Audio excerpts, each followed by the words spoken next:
when the votes do not favor him, is he going to be as statesmanly as Jonathan to say the blood of Nigerians is not worth my ambition?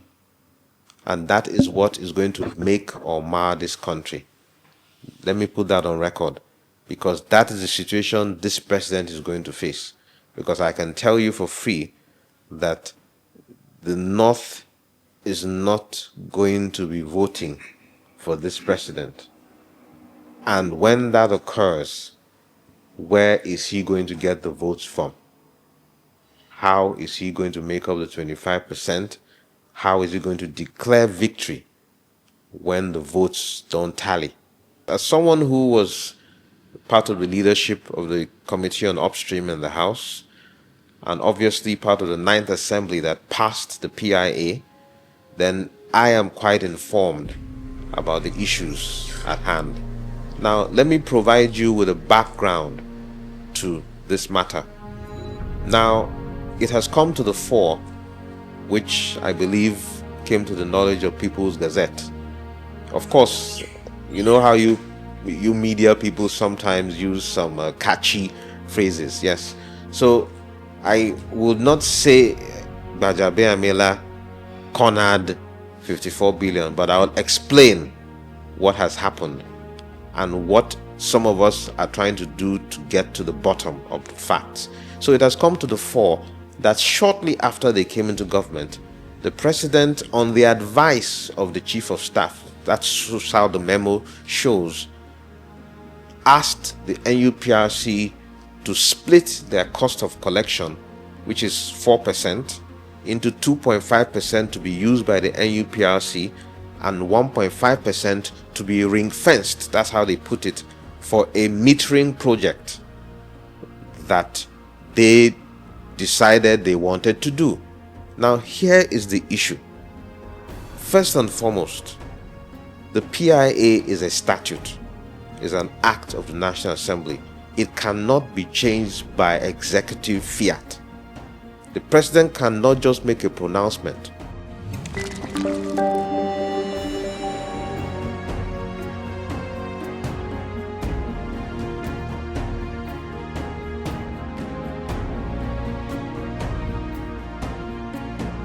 Welcome to Niger Unfiltered, a SYMFONI podcast.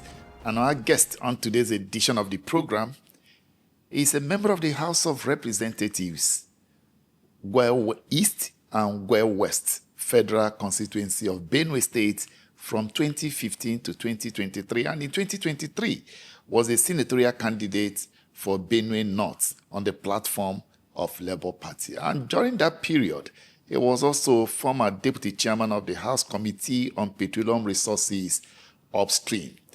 We are talking other than Mark Tessie Gbillah. Good to have you on the program. Thank you very much, Victor. The pleasure is all mine. All right, let's start this way from the issues on ground right now. Let's look at your assessment of President Tinubu's 3 years in office. How would you assess him? Well, with a simple sentence or phrase, I would say his presidency has not met the expectations of Nigerians. Now, why I would say that is this is somebody who was touted as having shown exemplary leadership in Lagos State, who was touted as being a builder of people and institutions. And unfortunately, when he assumed the office of president, he seemed to be incapable of providing that same kind of performance in the larger picture. So that means he has come to realize that Nigeria is not Lagos. And it is something that I believe our leaders should start to learn. When we seek for political office, do we have the acumen? Do we have the strategy? Do we have the plan? We all are witnesses of the blunder of the first few days of his administration, where he removed subsidy without any plan, plunging this country into a situation we are still not recovering from yet.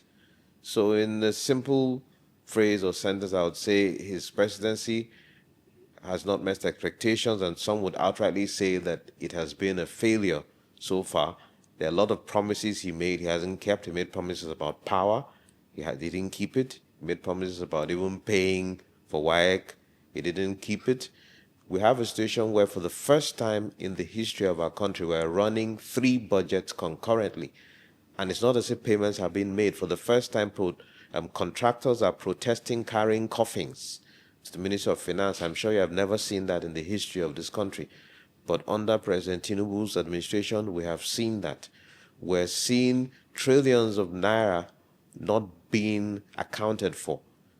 He has plunged us into a level of borrowing beyond what Buhari borrowed in his entirety of his 8 years already now. So it's cause for serious concern. And then, of course, is the aspect of the seeming lack of willingness to have any opposition whatsoever, either in politics or either in proffering alternative solutions. But how can you exist in a country without opposition, without contrary opinions? It seems the contrary opinions of Nigerians are not being tolerated. Our freedom of expression seems to be being suppressed. So these are serious concerns that we have about his leadership and his government. And very clear cases now we have to indicate is the issue of his inability to deal with the insecurity that is plaguing my people in Benue. We're being ravaged, being killed every day, and the president seems to be paying lip service to what's going on. Trump came to ginger them a little with his threats, but of course, since that, fizzled out, we're back to where we are. So one starts to wonder, this mighty Nigerian army that used to go and quell unrests, what has happened to them? Where are the resources of our country going? Why can't we deploy simple technology to monitor and bring these bandits to book? That, to me, is the fundamental failure of his administration, because the primary role of government, based on the provisions of our Constitution, is the security and the welfare of the people. And on those two premises, then the President Tinubu administration has failed Nigeria. Let's look at this issue of shadow budget spending. There have been these allegations that this government has been spending money recklessly. And Reuters, and a news agency as visible as Reuters, brought that report that the present administration has spent about 8.8 trillion naira, equivalent of 2% of our GDP, outside the budget. And they were referencing the IMF report, even though the government has come out to deny it. But a lot of Nigerians are looking at what is happening and they are asking, should we believe you or believe the IMF reports? So obviously, I will not say I'm holding brief for the IMF or for Reuters, but obviously there is an origin for that kind of allegation and that kind of statement. The IMF is too much of a responsible organization to make flippant comments. And with the privilege I have had of being in the National Assembly, I know how that can happen and why that would happen. That's because we have certain provisions, first line charges, that do not get accounted for in the manner that they should. In our budget, there are first line charges that come. There are other monies that accrue that are extra budgetary, recoveries from crude oil theft. Some of these things happen after the budget has been passed. These are things that the National Assembly should diligently be following. A responsible executive should be making account of and remitting to the Consolidated Revenue Fund, but this doesn't happen. We have costs of collection that cannot be determined or tracked because the amounts that accrue are taken upfront. So this is actually a serious concern, and this is something that some of us, within the powers that we have, intend to still look at and get to the bottom of at the end of the day. And I think it's a responsibility, let me add, for the government to come clean and not just simply send refuting statements. What are the facts? What are the details they have provided? This and this is the inflow. This and this is a statutory requirements that the government needs to be held accountable for. And if you also want to think that before now, it was possible for us to track government spending from the budget office. But that is no longer the case. You can't track government spending. In addition, during Obasanjo, Jonathan, the Minister of Finance, when Okunjo-Iweala was there, was consistently publishing budget allocations to states and ministries and all of that. We are able to track some of these things. But today, there seems to be a reign of opacity. We can't even know what government is spending, what is being given, transferred to states, and all not. Yet, we claim so much is coming in and so much is being borrowed. How do you feel as a Nigerian and as somebody who was in the parliament before now? Yes, that is one of the issues that have made some of us decide to do what we will still discuss. Because the level of lack of transparency, the level of lack of accountability is becoming unbearable for Nigerians. Like you rightly said, this is not something that is rocket science. This is something that we are aware previous administrations used to do, which provides a level of ownership and a level of camaraderie with your citizens to say, look, this is what we're doing with your funds. This is how it's been administered. We don't know what happens these days at the FAC, meetings, they're disbursing. We just hear a certain amount. We don't know what inflow there was. We just know, okay, they disbursed this. What did we get in? Is it a secret? Is it not our money? It is our money. We deserve to know. How was that money expended? How much did we receive? How much accrued to the federation? And there are a lot of lapses in how this is being administered. We hear that even in transactions like payment of contractors, it is selective. When this government came in, they did something that I still don't understand how it makes any logical sense, to channel all payments through only the Accountant General's office. And that, to me, is a recipe for preference, is a recipe for influence, because before now, every ministry was responsible for their procurement and payment. Now, no ministry does that. Everything goes to the Accountant General. It's as if there was an effort to keep a tab on the monies that are being disbursed, from the coffers at all times. To whose benefit? Is that how a functional government is run? And that is why things are not happening.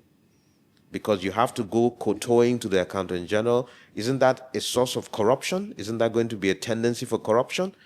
Isn't it possible that that can happen? Because there are several allegations we hear about inducements being required before payments are made.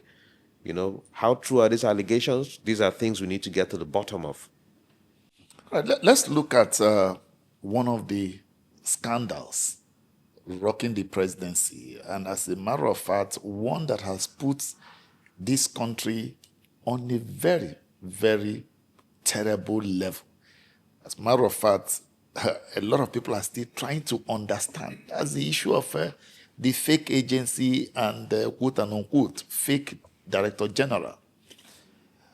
Let's have your thoughts, your opinion on all this saga. Allegations of I paid so and so amount, 400 million to be given an appointment, and then has an office at the Federal Secretariat, has staff, has allocation in the 2026 budget, represented government in different areas, meeting with diplomatic corps, and yet everybody is saying this guy did this alone.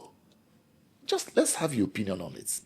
Okay, so very clearly, let me quickly digress before I address that point again. This is one amongst the several issues, allegations, and outright infractions we're seeing occurring in this government, and the choices and decisions they are making. You and I woke up when they came in to see that Mr. President went to Lagos, sat down before the entire world and said he gave a contract to his friend. Before the entire world, that level of impunity has never been seen before, that they gave him the contract because they did well in Lagos. Mr. President, sir, there's a procurement process. It is unbecoming. Even the so-called foreign direct investment you want to bring into this country, people hearing that kind of statement will be afraid to bring in their money. When it's a job of 15 trillion is given by executive fiat with no checks and balances, and Mr. President himself said it publicly, a company that is linked to his son is linked to. These are the kind of things that we're seeing. So it is not a surprise to me, number one, that the road itself has failed because there was no qualitative comparison and competition to see who and who are qualified to do the work. You can see the trauma Lagosians are facing in that axis. For a road of that magnitude, there's some fundamental, I'm a builder by profession. It is my profession to do construction. Some fundamental things that the Minister of Works, who before the Nigerian people claimed he gave himself professor of engineering. Now that professor has failed on this very fundamental, unimportant project. That's a discussion for another day.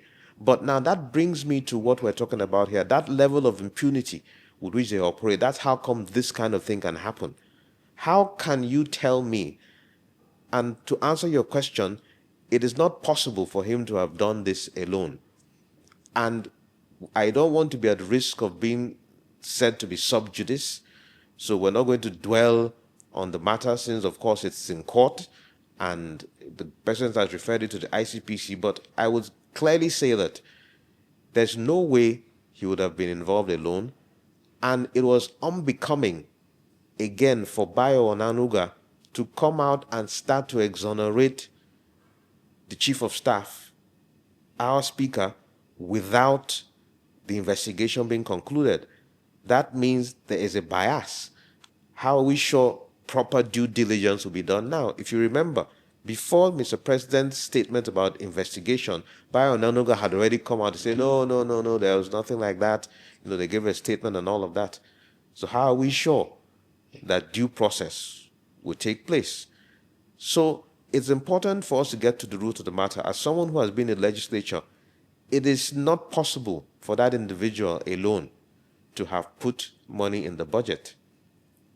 I know that there is an opinion which I am privy to, that there was an economic advisory council during the Buhari period that somehow they used to set up this particular one. And that kind of thing couldn't have happened just with this individual alone. The budget office needs to be involved in putting budget. The National Assembly needs to be involved.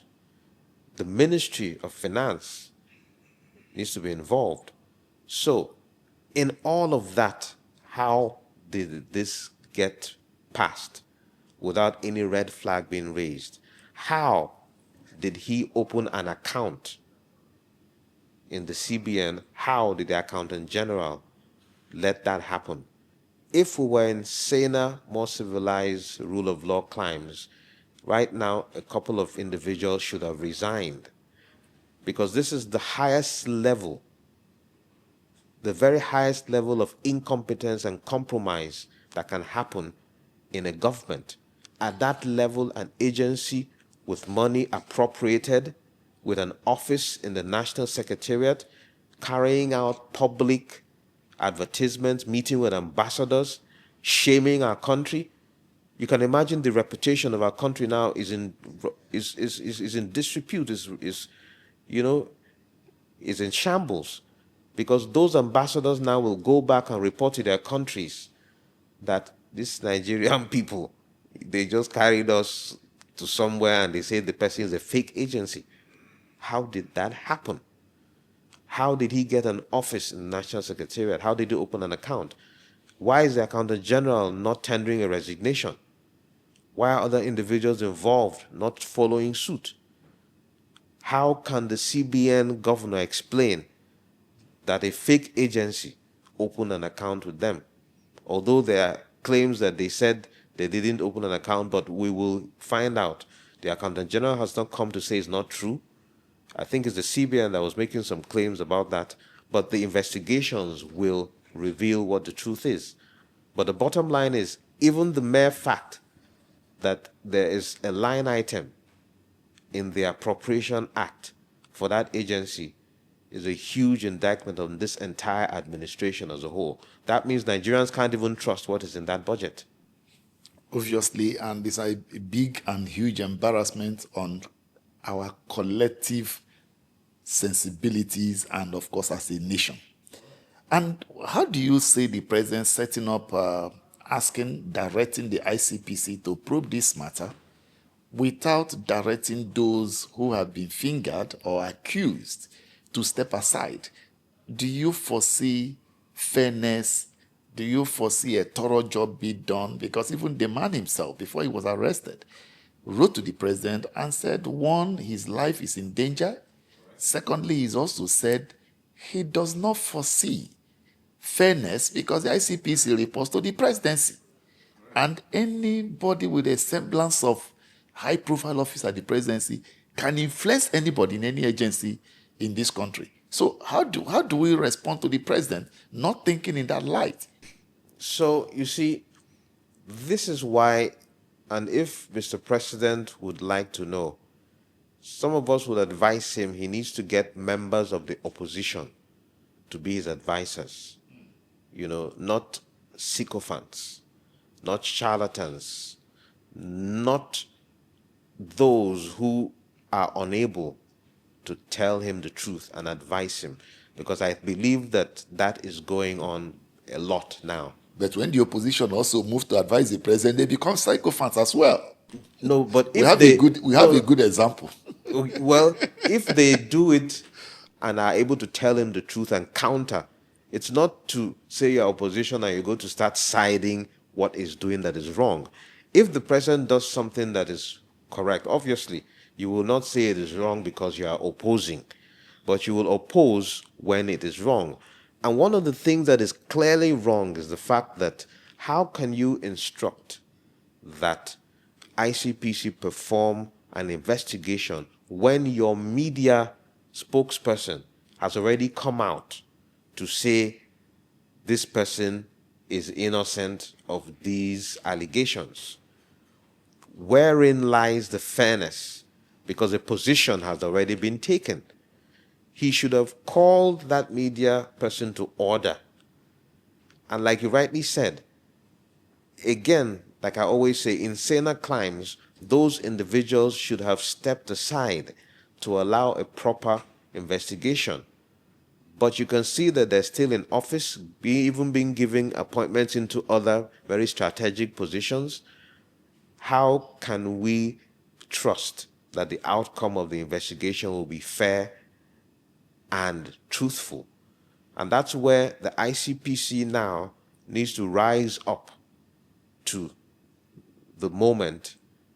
And of course, I'm sure you know many Nigerians don't trust what is going to be the outcome of that investigation. But I hope that those in the ICPC see the challenge they are facing now and the responsibility to the people to do justice to this investigation as well. Nigeria seems to be a case of 1 week, one trouble. As a matter of fact, some people are saying it's becoming 1 day, one trouble. From one scandal, we seem to be reveling in scandals. Under this administration. Another allegation has surfaced involving the chief of staff to the president again, and this time, the allegations claim that he unlawfully diverted 54 billion naira in oil and gas royalties from Nigerian Upstream Petroleum Regulatory Commission. Help us make sense out of this. And for someone who was also in the House when the issue of PIB was being debated, passed, and all of that, a member of the committee on petroleum upstream. Let's have an idea. Maybe those of us, somebody Exactly. what do we know? As someone who was part of the leadership of the committee on upstream in the House, and obviously part of the 9th Assembly that passed the PIA, then I am quite informed about the issues at hand. Now, let me provide you with a background to this matter. Now, it has come to the fore, which I believe came to the knowledge of People's Gazette. Of course, you know how you media people sometimes use some catchy phrases, yes. So I would not say GBAJABIAMILA cornered 54 billion, but I'll explain what has happened and what some of us are trying to do to get to the bottom of the facts. So it has come to the fore that shortly after they came into government, the president, on the advice of the chief of staff, that's how the memo shows, asked the NUPRC to split their cost of collection, which is 4%, into 2.5% to be used by the NUPRC and 1.5% to be ring-fenced, that's how they put it, for a metering project that they decided they wanted to do. Now, here is the issue. First and foremost, the PIA is a statute, is an act of the National Assembly. It cannot be changed by executive fiat. The president cannot just make a pronouncement.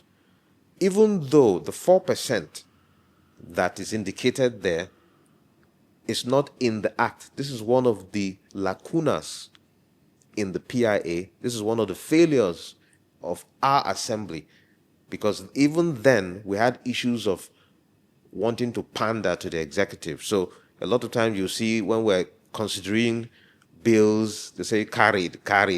This is one of the carried problems. We carried it so much that there was no 4% inserted in the law. Just like some people carried and carried themselves out of the electoral, National Assembly. exactly, in the Electoral Act. Exactly. You know, and which is a bothering issue, which I hope we'll have a time to talk about. The fact that we're not allowing proper voting in the National Assembly is a big problem for our country. But let me come back to this issue. So, even though that 4% is not indicated, what is indicated in that section, in the memo that they wrote to those ministries, those officials, they said something that was untrue. They claimed that based on section 24(2) of the PIA, the president has authority to determine the percentage and the usage of the cost of collection. That is wrong. If you go to that provision, it clearly indicates that a cost of collection shall be given to the NUPRC. That is what that law says. There's no provision there about Mr. President being involved. What the law provides is that the National Assembly is responsible for the appropriation of all funds accruing to the NUPRC. So that's number one problem. For the president to just get up and say, change 2 point, and based on what? There are statements in that memo that say that because the money that came to NUPRC in 2022 was about 93 billion, that the cost of collection was so huge, so that it seemed the workforce was earning too much, you know, and there was so much money being utilized for that, which was completely unfair. In the wisdom of the National Assembly and the Nigerian people and the industry, it was recognized that as regulators of a very capital-intensive, high-profile sector, the people that work in that industry cannot be put at your typical level of civil service. They have to have trainings. They have to have incentives. They have to have some packages so that they are comfortable enough to regulate and to oversee the mainstay of our economy. And probably insulate themselves from vulnerability and Precisely. temptation. And corruption. That was the whole plan. So, first of all, there was no indication in that memo that they obtained any advice from Salaries and Wages Commission to say, okay, yes, this is what we have found. These wages are really just by a decision, by a memo from the chief of staff. The president just approved it. Okay, just change it. So the thing now is, You do not also just assign money to a contract without any form of appropriation of any sort. So they allocated 1.5% to that metering project that they claim. How do you allocate an amount, a recurring amount, to the same project over and over again? That looks like a capital project. Yes. That you can do once and it's done. Yes, but this time now, every time cost of collection is collected, it is used for that. Now, it's important that I make some key points here now. The reason why this issue is important, we have already mentioned it. The NUPRC is a regulator of the mainstay of our economy. So anything that affects them affects us, affects our revenue, because that is still where we get the bulk of our money from. And it also affects the reputation of the country, because if our regulator is not operating with the rule of law, then nobody will bring money in here. If the president can just wake up and say, oh, do this, that means we're not operating a free market system.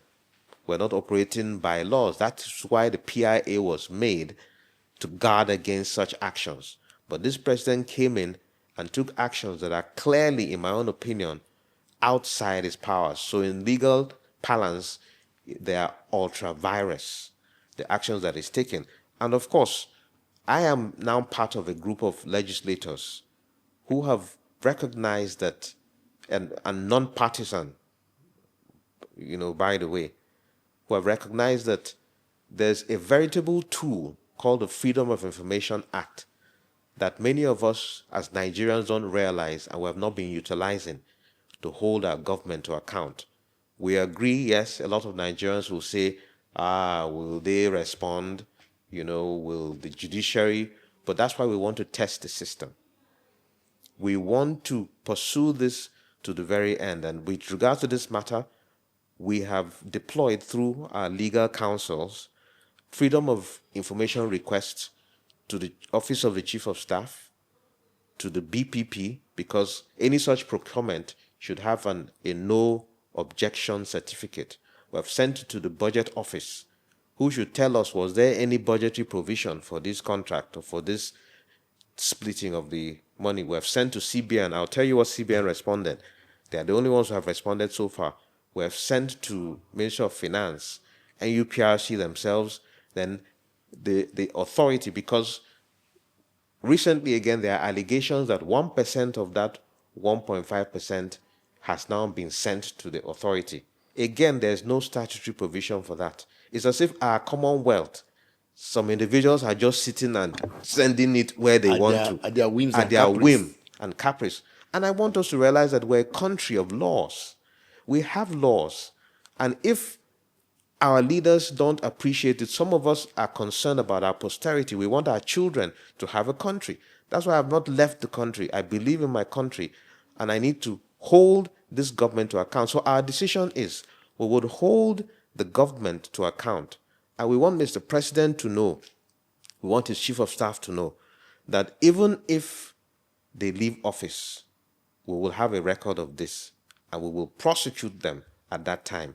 We want people to start to know that they must be held accountable, if not today, tomorrow. So that is why we're asking for this information to be given to us about these issues. And if they don't respond, probably by tomorrow or so, we're going to be issuing a 72-hour ultimatum for these agencies to respond, failing which we will go to court. We will test it in court. So any judge who wants to be on the wrong side of the law, we will also petition the NJC. We'll also petition international courts. We are not relenting. We're not joking with this. This is something that is a powerful tool we have not been utilizing. For your information, Section 3 of the Freedom of Information Act allows those who are physically challenged to provide this kind of requests. It allows those who are not even literate to go to the Office of Chief of Staff and say, okay, right, I want you to give me I want to know how they spend my money. I want to know how this. So the person is supposed to write for that person who isn't literate and give the person back the copy. for the records, why he provides that information for that person. This is the powerful tool that we have that Nigerians don't know, and we're trying to bring to their attention. So let me begin to call out some of these figures to you, because recently I saw a video of somebody called Don Aza, who said he deleted 12 videos about Baja when he saw the news of People Gazette, and because he tried to find fault in some issues. Now, while I don't hold brief for People's Gazette, and while I understand certain things on Aza said, like the claim that GBAJABIAMILA cornered 54 billion, but on Aza, and I dare say I will want to challenge him to an open public debate to address some of the issues he erroneously indicated. And he has a viewership, and he misled them. And that's why I need to clarify some of these things. He mentioned the percentage that People's Gazette indicated was wrong. And he was the one who was wrong. Because obviously he is not a science person or didn't do maths. But on a lighter note, some of us who had A's in mathematics, maybe we should educate him. When you're looking at the percentage of an amount that is said to be 4%, you don't just say, let me say 1.5%. So he was looking at 145 billion, which is what People Gazette looked at. And he said 1.5% of that is just 1 point something or 2 point something percent, but he was wrong. That 145% represents a 4%. So half of 4% is what is 2%. Half of 145 is what? 70 something percent, 70 something billion. So obviously 1.5% is actually 54 billion. Is simple math. If 4% is 145 billion, what is 1.5%? 1.5 times 145 divided by 4 gives you 44.3. Simple. And Don Aza was on air talking to thousands of people and letting them know something that he didn't even understand. That is one. Number two, which is another fundamental issue, he mentioned something about how there were crude thefts going along in the country. So when they came in, obviously they needed to put in some metering. Do you know that? Let me just refer to a provision of the PIA that many people don't realize, that argument falls on its head. In the PIA's seventh schedule, 7L of the seventh schedule, part 3, mentions that the NUPRC supervises calibration and certification. The licensees, that is operators, and lessees must fund and install measuring equipment. So why is NUPRC, or why is the Chief of Staff advising the President, if it's not the President's decision, that is, to ring-fence 1.5% to a job that in the Act, by law, is being captured, should be handled by the operators? You see, that is where we start to wonder.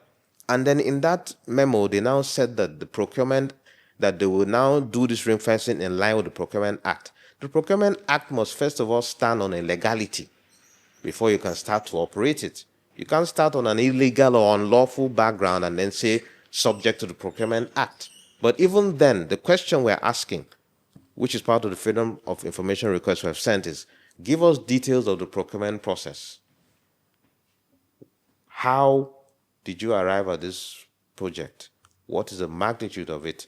Because, again, it's important for me to highlight so we know, because this is an issue you can even ask Pengerson to come and give you clarity on. Pengerson and NUPENG wrote to the President, wrote to the CCE, the Commission Chief Executive. It fell on deaf ears because obviously as workers in the system, I want to think that they were being intimidated, but some of us will not be intimidated. We will address these issues head on. But they wrote officially pointing out the problems this deduction in their cost of collection is already causing. A lot of their trainings, a lot of their benefits, a lot of the things that would help them perform their work was being affected. And that's why I said it's critical, because that is going to affect our revenue. That is going to increase the oil theft that's going on. So it's important to know that since then, the value of this cost of collection has changed. The 54 billion being referred to was the 145 billion aspect of it, which was supposed to accrue after 2023. But in 2024, the verified table, the figure shows that the cost of collection was 279.69 billion. So 1.5% of that now translates to 104.88 billion. The thing is, there's a lot for us to break down here. We're talking about 279 billion coming to NUPRC. There's still going to be the question of what do you even use your cost of collection for? But out of that money, the presidency created another leeway to use the money. And in 2024, that amount was 104 billion. That's why I'm saying that, in fact, 105, because 104.8, 105 billion. That's why I'm saying, how do you allocate 105 billion for one contract repeatedly? What kind of contract is that? So we have sent a Freedom of Information request to them saying, give us these details, because these are alarming figures for us that are not being accounted for. And if 1% has been given to the authority, on what basis? I can't see any statute. And again, Mr. Bayo Onanuga came out on air or responded to the People's Gazette from their report, saying that no, GBAJABIAMILA didn't carry any money, that it was based on the instructions of the president.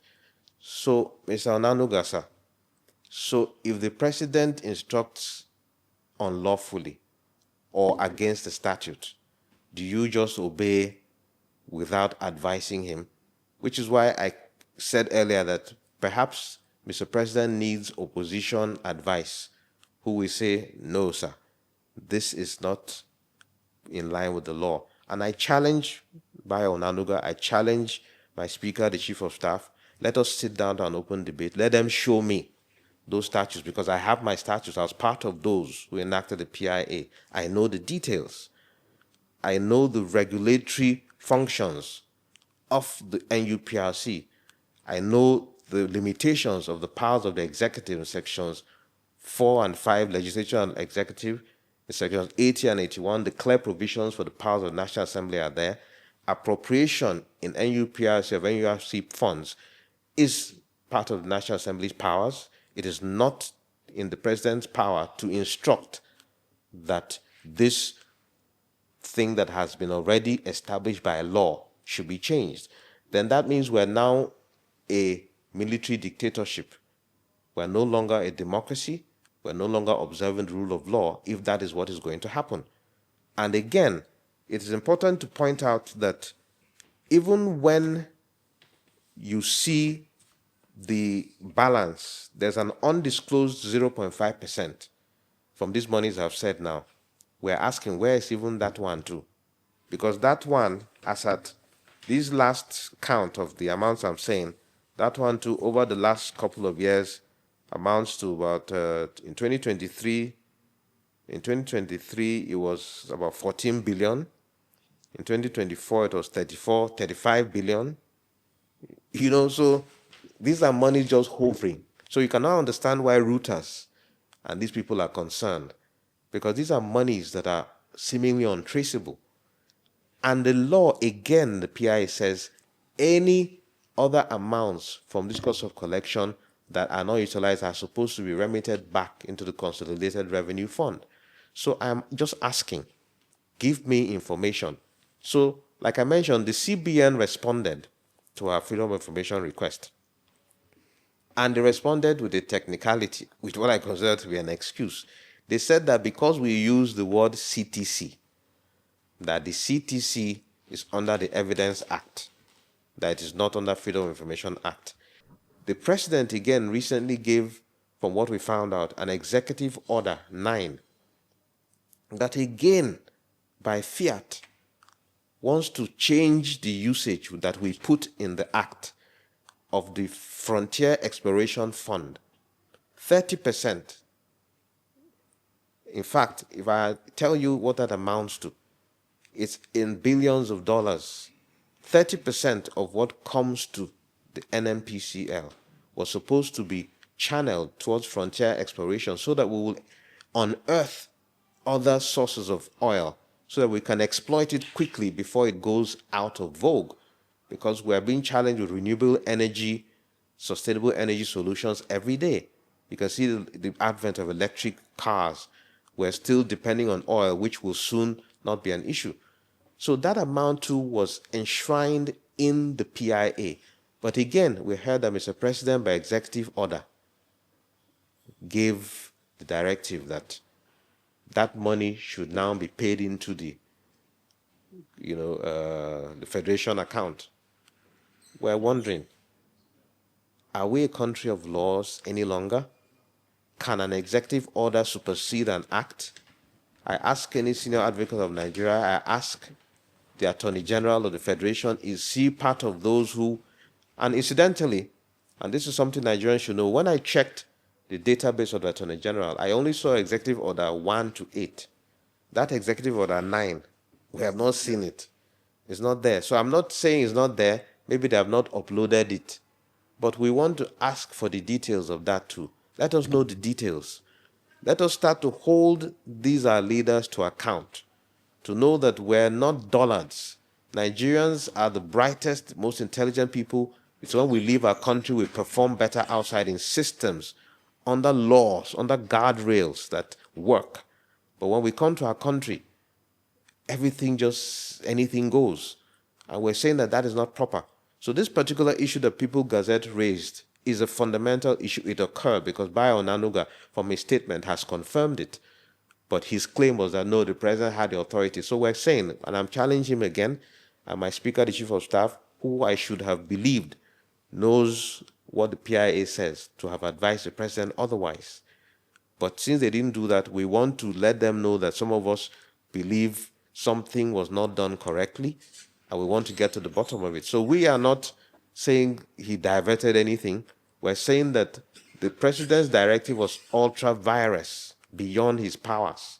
And so we want somebody to account for what has happened. Because if we don't see any conformity, any adherence to the law, we will take necessary action. Fortunately, Mr. President has immunity now, but he's going to leave. And if we document these details, we'll explore further action eventually concerning this matter as well.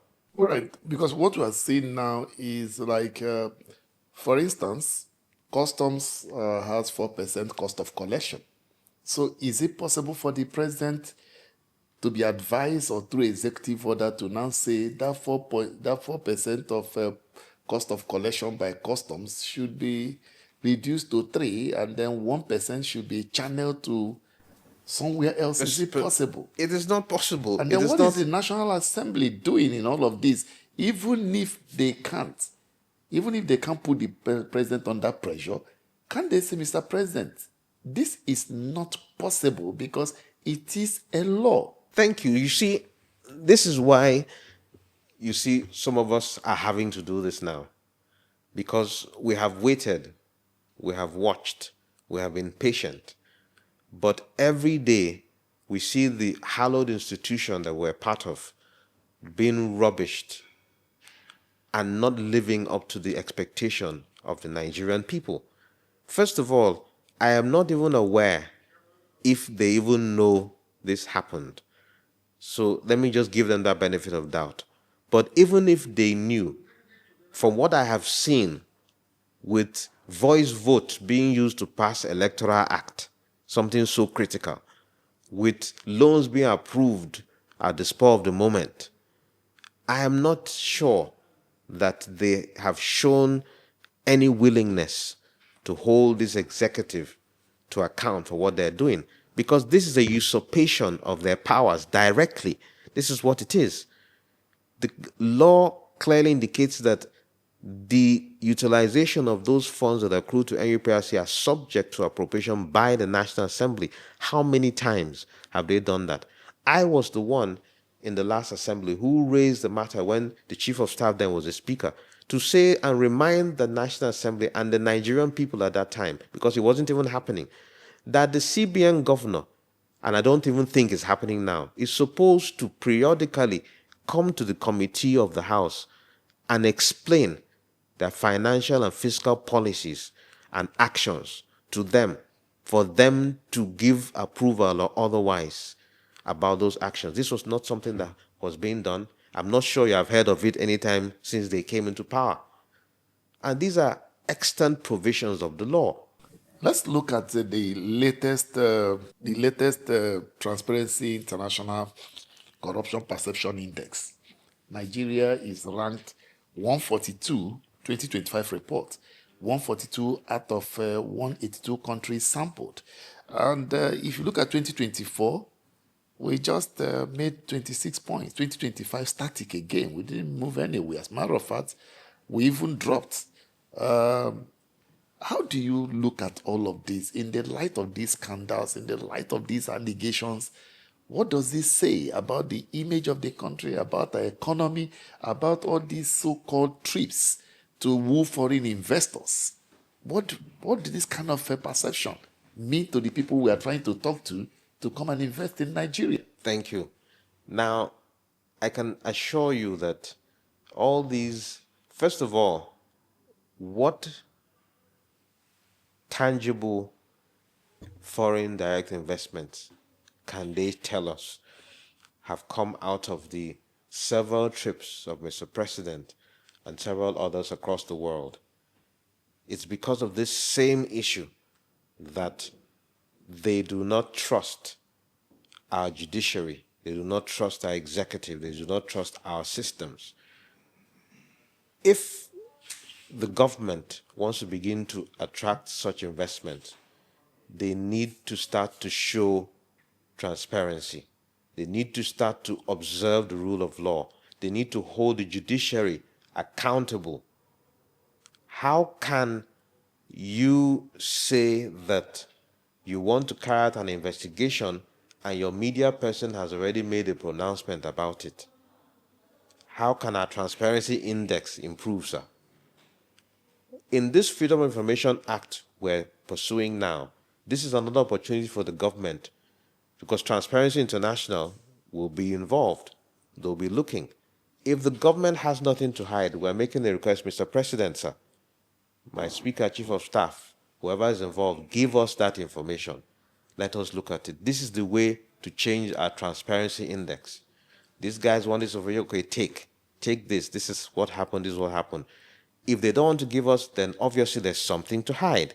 And then that index will never improve, because they see that we don't have an open door policy.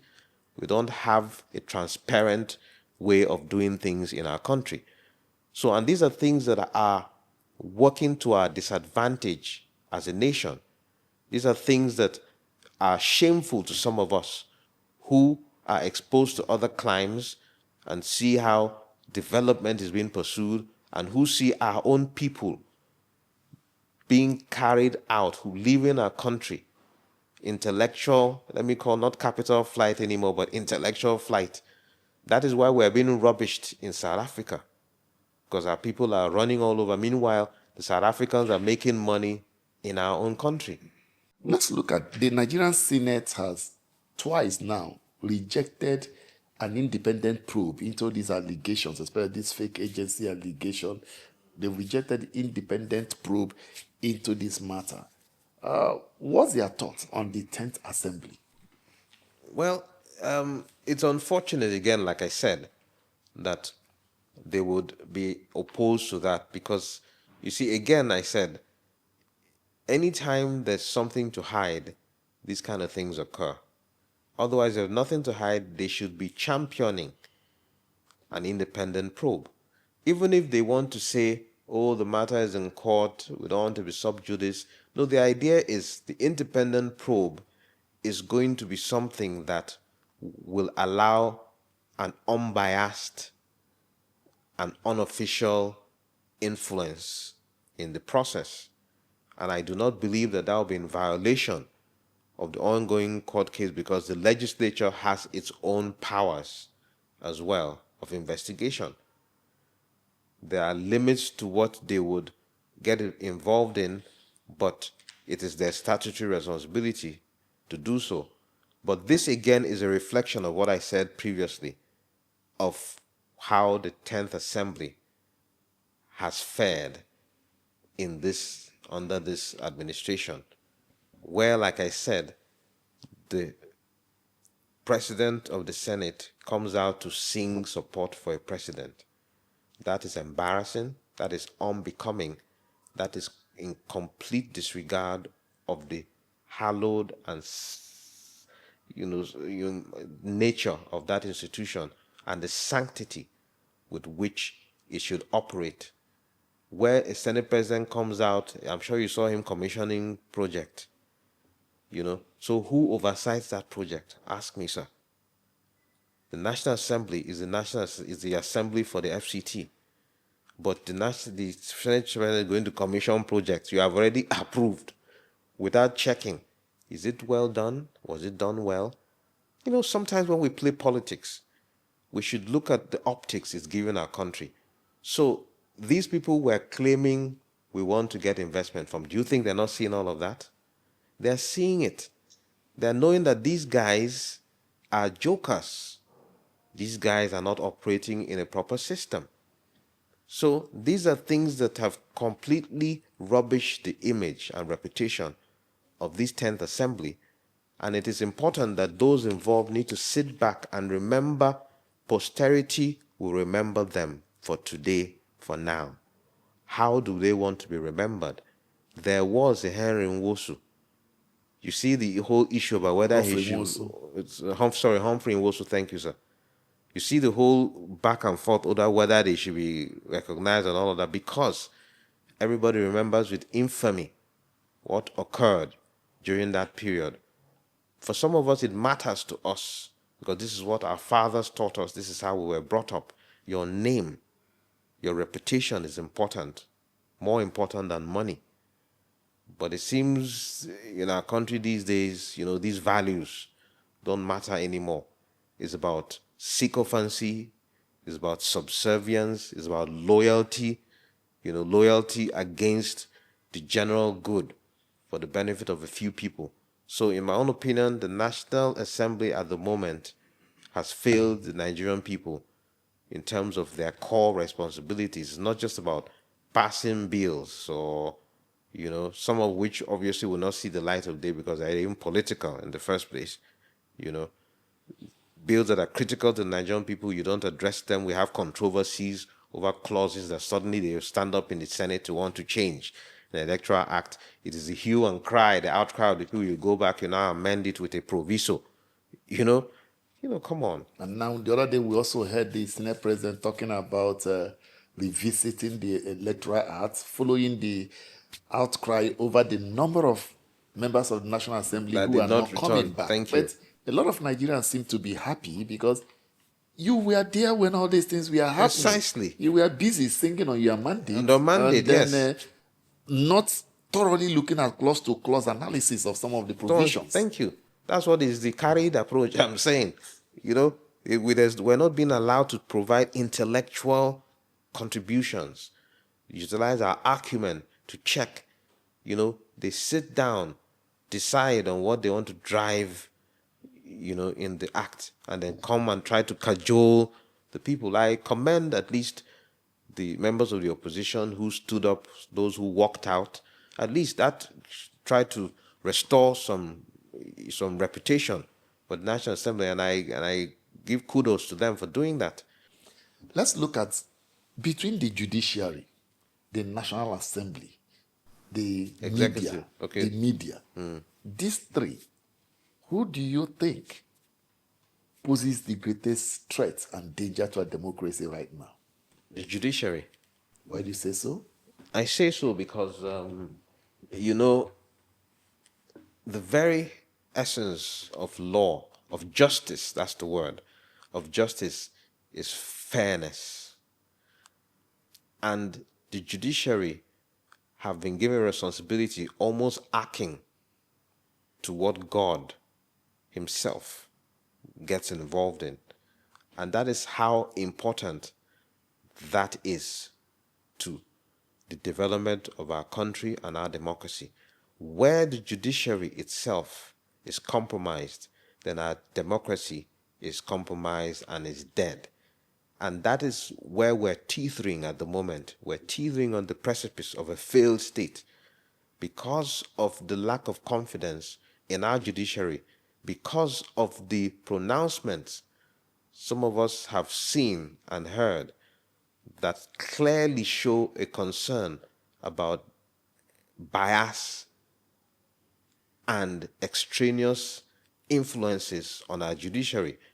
You can see the recent development of the High Court judge who gave a pronouncement while there was a subsisting appeal court ruling in that regard. This is, what I call errant irresponsibility. And that Chief Justice is still allowed to sit on the bench. The NJC needs to be called to account for that. Such a person should have been disciplined already. Even the appeal court justices had very harsh words to say about him. But why is he still being allowed to be in court? So how many people today have confidence in the judiciary? That's why I said the judiciary is the most critical one. Because if the executive is not working, if the legislature is not working, the people that call everybody to order is the judiciary. And that's the critical nature of it. And that is why, even with regards to this issue I mentioned before about Executive Order 9, if there's a concern about the conflict of that provision in the PIA and the Constitution, guess who is called upon to resolve it? The judiciary. So that's an issue that they would determine, the Supreme Court to determine, okay, no, this one is outside the provisions of the Constitution, and the Constitution is the grand norm, so this act has to be amended. Otherwise, it has gone. This is how powerful the judiciary is. And unfortunately, they are not living up to expectation in our country. Someone once described the judiciary that they are people that the politicians have been in bed with for a very long time, have seen their nakedness and don't even reckon with them any longer. That's how someone described the romance between the judiciary and unfortunate. politicians. What I can tell you from my experience, and this will be credit to Joe's judges, but also an indictment on the judiciary, because this is what apparently happens. I had cases in court when I was in my first term in the House of Reps. So from the tribunal up to the appeal court, I won, and I didn't see any judge. I didn't know any judge. Although, graciously, our governor at the time was handing the legal bills for us. They engaged a team of senior advocates to engage with them, and all of that. But that alone was my own conviction, because of my faith, I will not indulge in anything that is unrighteous. But I can tell you, in that period, several people came to me saying, this is not how it's done. Oh. How many million have you kept for me? I gave somebody 50 million. I gave 100 million. So that means it happens. It occurs. They said, no, I've already even seen the judgment. Are you serious? He said, yes. I said, we have prepared a judgment. My brother, this is what, according to what they had said to me, is going on, in our country. All right, let's just move on the program so we can begin to wrap up. I want you to truthfully tell Nigerians, has this government crossed any line that has raised their concerns or fears for our democracy? Yes, I would say so, because and some of those lines again are these lines of nepotism. A clear disregard for certain regions and tribes of the country. The North, for instance, appears to have been alienated in certain areas. The Southeast itself is crying daily over their lack of involvement in the affairs of government. The recent appointments into this police committee, did you see the lopsidedness of the number of people from the Southwest who were appointed, where critical regions who have this crisis of insecurity were not even involved? If you look at the appointments that have been made, and it's interesting to note that this is in our recent advent into democracy, this is the first administration on record that there has been an attempt at a coup. That speaks volumes about the dissatisfaction about certain regions, and that was a red flag and an alarming call to awakenness by this government, which they apparently have not heeded to. But at the end of the day, let us be conscious that we have an existential threat ahead of us, the 2027 election. Now, as you mentioned 2027, do you have any fears of President Tinubu's continued stay in power beyond 2027? Obviously, because from what is going on, from the intention to acquire, let me use that word, as many governors as possible, my own impression is that is going to be used as a justification for the votes that will come from those states. And of course, from the body language, the things that have happened, the judicial, actions, the statements by our speaker, unguarded, if I may say so, at the occasion of my colleague's birthday, about him dealing with the ADC, and all of that. These show clearly that they're not allowing an even playing field. So yes, obviously, he would want to entrench himself in power. So that, risk, if you want to use that word, obviously exists. But the question is, when the votes do not favor him, is he going to be as statesmanly as Jonathan to say the blood of Nigerians is not worth my ambition? And that is what is going to make or mar this country. Let me put that on record, because that is the situation this president is going to face. Because I can tell you for free that the North is not going to be voting for this president. And when that occurs, where is he going to get the votes from?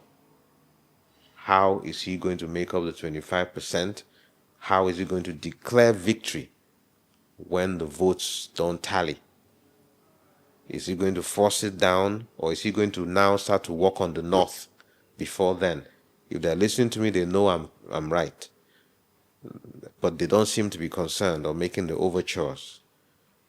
And these are things that we play out at the end of the day with regards to the unity of our country. Thank you very much, Honorable. It's been a pleasure having you. We look forward to having you more around because from your own involvement in the National Assembly, there is so much that Nigerians need to know. And I hope that when we reach out to you, oblige us. No, the pleasure will be mine. And thank you very much for having me.